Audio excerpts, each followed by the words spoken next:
Imagine walking into a store where the clerk greets you by name, knows your prescriptions, your credit score, and the last place you visited on your way there. It sounds impossible, but this is reality engineered by data brokers you never see. Internal documents reveal how these companies build invasive profiles on millions. Some brokers claim up to 7,000 attributes per person, including predictions about your financial stability and health conditions. These profiles are so detailed they can outpace what your family knows about you. The global data broker market now moves $270 billion a year, most of it in secret. Your identity isn't just observed, it's traded. Data changes hands constantly, moving through brokers, advertisers, and aggregators, all without your awareness. One major broker claims to hold profiles on over 2.5 billion people worldwide. Each profit is a dossier, income bracket, favorite bands, estimated credit score. Your digital life, broken down into thousands of attributes, becomes a commodity. Consider how these profiles are built and sold. Data brokers collect everything from your shopping habits to your web searches. Retailers use this information to predict your most private moments. Target, for example, famously analyzed purchases like unscented lotion and certain supplements to predict pregnancy trimesters. They mailed coupons timed to match pregnancy stages, sometimes before families themselves knew.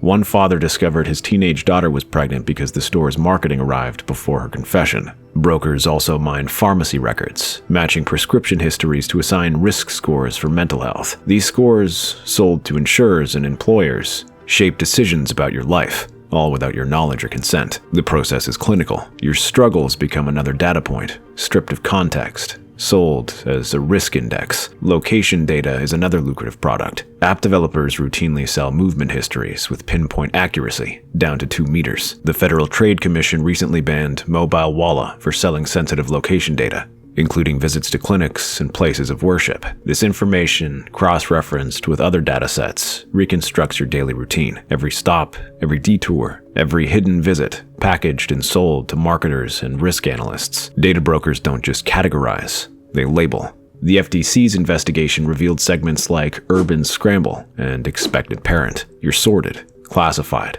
and targeted. The ads you see, the offers you get, the opportunities withheld, they're all shaped by invisible layers you never chose. This isn't surveillance, it's an auction. Your routines, relationships, and vulnerabilities are itemized and sold to the highest bidder. The process is silent, relentless, and nearly impossible to escape. But the real machinery of surveillance doesn't stop here. It runs deeper, quietly manufacturing new streams of data every second you move. The real engine of surveillance is an assembly line, one built from app permissions, pixel tracking, and cross-device fingerprinting. Each system extracts a different layer of your life, working together to manufacture a profile more complete than anything you've ever shared. App permissions are the first conveyor belt. You tap allow for weather forecasts, directions, or coupons. But these permissions open the door to much more. The Federal Trade Commission's December 2024 ban against mobile wallet and gravy analytics exposed how ordinary apps siphon location data with uncanny precision, down to 2 meters. That level of detail let brokers map visits to counseling offices, rehab clinics, and even places of worship. One dataset even tracked how long individuals remain at each therapy center, building a minute-by-minute record of private struggles. Pixel tracking is the invisible glue. A single line of code, like Metapixel, sits quietly on thousands of websites, including a widespread presence on medical and health information pages. These pixels log every page you visit, every link you click, browsing a psychiatric clinic site, researching medications, or reading about divorce attorneys. Each action is silently recorded and sold. The result isn't just a list of websites. It's a timeline of your most vulnerable moments, bundled and auctioned as consumer insights. Cross-device fingerprinting is the final process. It collects unique details from your browser, screen size, language, installed plugins, to build a digital fingerprint. This fingerprint follows you from phone to laptop to tablet, connecting your actions across devices. Even if you clear cookies or switch browsers, you can't opt out. The identifiers persist, linking your late-night job searches on a laptop to your grocery orders on a phone, all tied to the same Wi-Fi network. Data brokers combine these fragments into a single, continuous record. Ventel, a subsidiary of Gravy Analytics, sold this kind of location data to federal agencies, including the IRS, DEA, FBI, CBP, and ICE. Permissions you granted years ago still fuel today's surveillance, powering systems that know more about your routines than you do. The surveillance assembly line never stops. It tracks how long you linger at a bar, how often you visit fast food restaurants, how late you stay at work. It interprets your movements, your searches, your hesitations. The result is a profile so intimate, it can predict life events before they happen. But the most disturbing part isn't what's collected, it's who's buying. The next link in the chain isn't a marketer, it's something much harder to see. The buyers are not who you expect. Data brokers move your information through a silent network. Insurance companies, law enforcement, political operatives, foreign governments. Each transaction is invisible, each client hidden behind vague service agreements and analytics contracts. Police departments sidestep warrants, buying location histories from brokers like Ventel and Fog Reveal. These systems track your phone through weather and gaming apps, logging every protest, every clinic visit, every late-night drive. Utility bills, license plates, family connections, all for sale. ICE paid LexisNexis $20 million to build a system that cross-references your life, predicting not just where you are, but where you'll go next. One warrantless search unlocks months of your movements, bypassing the Fourth Amendment in silence. Insurance firms buy risk scores based on mental health predictions, prescription patterns, even late-night food delivery orders. Algorithms flag you for higher premiums if you browse therapy sites or order takeout after midnight. Life insurers analyze credit card history to estimate drinking habits. Health insurers scan fitness tracker data, inferring pre-existing conditions from your sleep patterns. The result?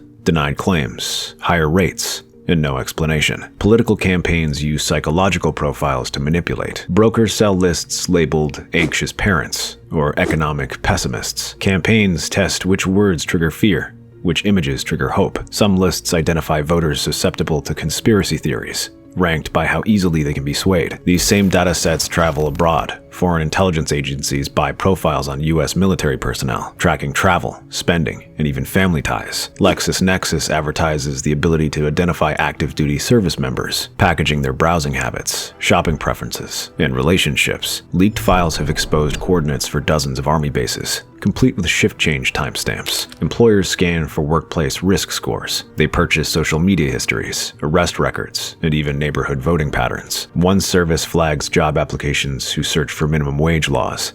Others grade candidates by the political leanings of their street. You are sorted, scored, and labeled long before you walk in the door. Data brokers assign categories: tough start, single parents, midlife misfortunes. These labels decide what offers you see, what loans you get, what jobs you're denied. Payday loan ads flood low-income zip codes. Subprime credit offers target those labeled financially distressed. ICE uses license plate readers and utility histories to track immigrants from home to workplace, building a map of lives lived in the shadows. Every transaction leaves you more exposed. The buyers multiply. The dossiers grow. Each new label, each new score moves you further from control. And the record they build, it's permanent. You can't see it. You can't erase it. You can't even find out what it says. Access is not the problem. It's the illusion of access. The data broker industry calls your profile a product, but you're never the customer. Only 3% of brokers let you peek behind the curtain. The rest operate as sealed vaults, opaque, fortified,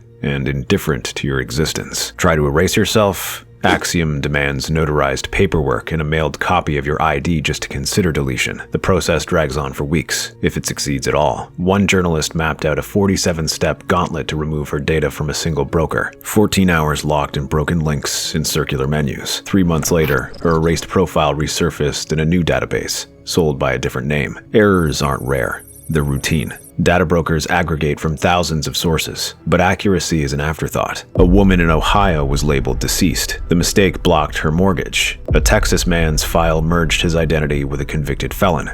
He lost 2 jobs before the confusion cleared. 9 months later, the FTC found 1 in 5 credit reports riddled with errors. With brokers, there's no regulator, no recourse. Opting out is a myth. Deleted data returns within weeks. Brokers trade and resell in bulk. Your request applies only to the original collector, not the dozens who bought copies. A privacy researcher deleted his data from 12 brokers. 4 months later, 83% of it had reappeared, repopulated by secondary sources. Some brokers deliberately misspelled names or slightly alter records to dodge deletion requests. Transparency is forbidden.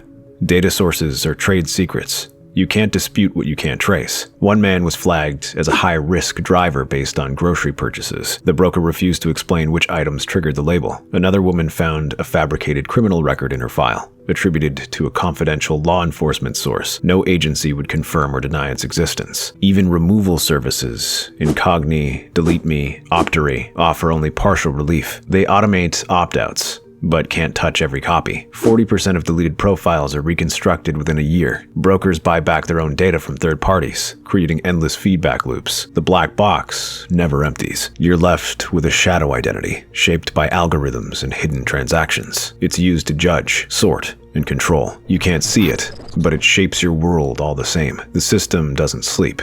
It adapts, and as you move from screen to screen, the surveillance follows. Quiet, persistent, and always one step ahead. There's something else inside your devices. The ghost in your machine isn't supernatural. It's a network of trackers, fingerprinting scripts, and background collectors that operate beyond your reach. You install an ad blocker, you run a VPN, but the shadow doesn't lift. Standard privacy tools block some cookies, but they miss most of the real threats. Fingerprinting scripts record your screen size, fonts, and even battery status, assembling a digital signature that no VPN or browser extension can mask. Your encrypted traffic still broadcasts who you are. VPNs promise to hide you, but fingerprinting and cross-device tracking cut through the disguise. Switching IP addresses, changing browsers, move from laptop to phone, it doesn't matter. The system links your devices through shared Wi-Fi, Bluetooth beacons, and even timing of your logins. Your presence is marked not by your name, but by the pattern of movement and behavior that's nearly impossible to break. Even platforms that claim to protect you leave the door open.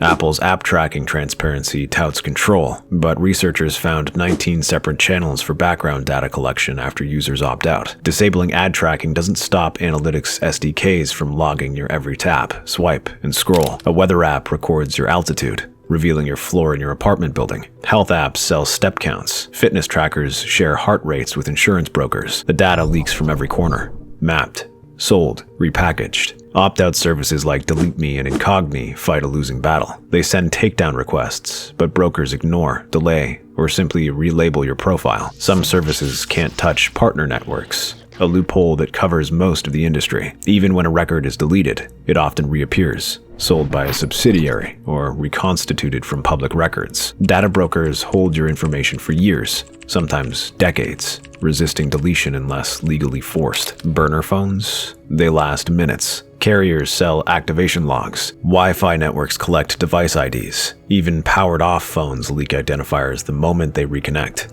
Brokers cross-reference transaction timestamps, app activity, and purchase histories to link disposable devices to your real identity. The ghost adapts, it survives, and multiplies. Browser hardening slows the process. Compartmentalization, using separate browsers for different accounts, creates friction. Demanding deletion in writing, citing laws like CCPA or GDPR, sometimes works, but confirmation is rare, and erasure is never guaranteed. The system is built to endure. Every privacy setting, every opt-out, every deletion request, each one is a small act of resistance. But the ghost in your machine remains, shifting with each new tool, each new law. The industry depends on your exhaustion, your surrender. It wants you to believe there's no way out. Just another shadow, another transaction, another profile for sale. This is not tracking. It's trafficking. Human identities packaged and sold as data points. The data broker market is valued at $270 billion today, growing at over 7% each year. By 2032, it will approach $500 billion.